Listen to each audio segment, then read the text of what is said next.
The 48 Laws of Power by Robert Greene. The feeling of having no power over people and event is generally unbearable to us. When we feel helpless, we feel miserable. No one wants less power, everyone wants more. In the world today, however, it is dangerous to seem too power-hungry, to be overt with your power moves. We have to seem fair and decent. So we need to be subtle, congenial yet cunning, democratic yet devious.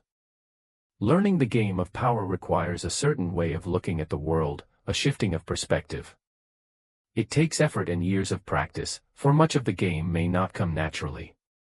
Certain basic skills are required, and once you master these skills you will be able to apply the laws of power more easily. Law number 1: Never outshine the master. Always make those above you feel comfortably superior. In your desire to please and impress them, do not go too far in displaying your talents, or you might accomplish the opposite, inspire fear and insecurity.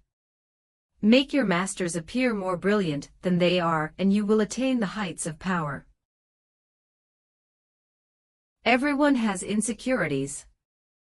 When you show yourself in the world and display your talents, you naturally stir up all kinds of resentment, envy, and other manifestations of insecurity.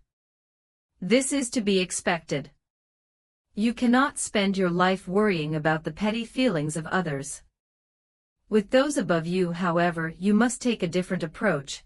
When it comes to power, outshining the master is perhaps the worst mistake of all. Do not fool yourself into thinking that life has changed much since the days of Louis XI and the Medicis. Those who attain high standing in life are like kings and queens. They want to feel secure in their positions, and superior to those around them in intelligence, wit and charm. It is a deadly but common misperception to believe that by displaying and vaunting your gifts and talents, you are winning the master's affection.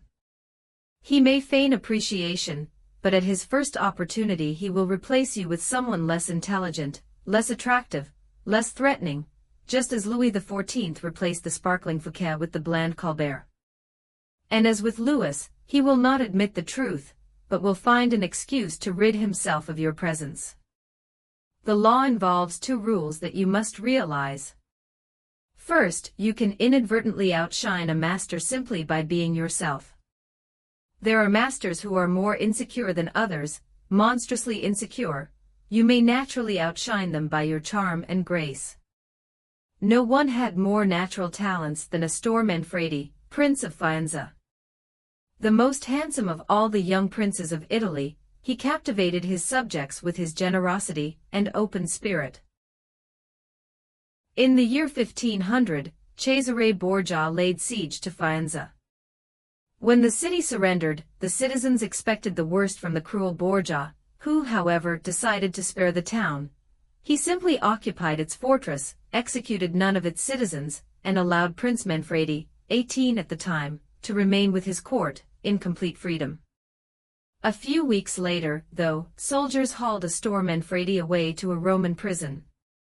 A year after that, his body was fished out of the river Tiber, a stone tied around his neck. Borgia justified the horrible deed with some sort of trumped-up charge of treason and conspiracy, but the real problem was that he was notoriously vain and insecure. The young man was outshining him without even trying. Given Manfredi's natural talents, the prince's mere presence made Borgia seem less attractive and charismatic. The lesson is simple: if you cannot help being charming and superior, you must learn to avoid such monsters of vanity. Either that, or find a way to mute your good qualities when in the company of a Cesare Borgia. Second, never imagine that because the master loves you, you can do anything you want. Entire books could be written about favorites who fell out of favor by taking their status for granted, for daring to outshine. In late 16th century Japan, the favorite of Emperor Hideyoshi was a man called Sen no Rikyu. The premier arts of the tea ceremony, which had become an obsession with the nobility, he was one of Hideyoshi's most trusted advisors, had his own apartment in the palace, and was honored throughout Japan. Yet in 1591, Hideyoshi had him arrested and sentenced to death. Rikyu took his own life instead. The cause for his sudden change of fortune was discovered later. It seems that Rikyu, former peasant and later court favorite, had a wooden statue made of himself wearing sandals, sign of nobility, and posing loftily.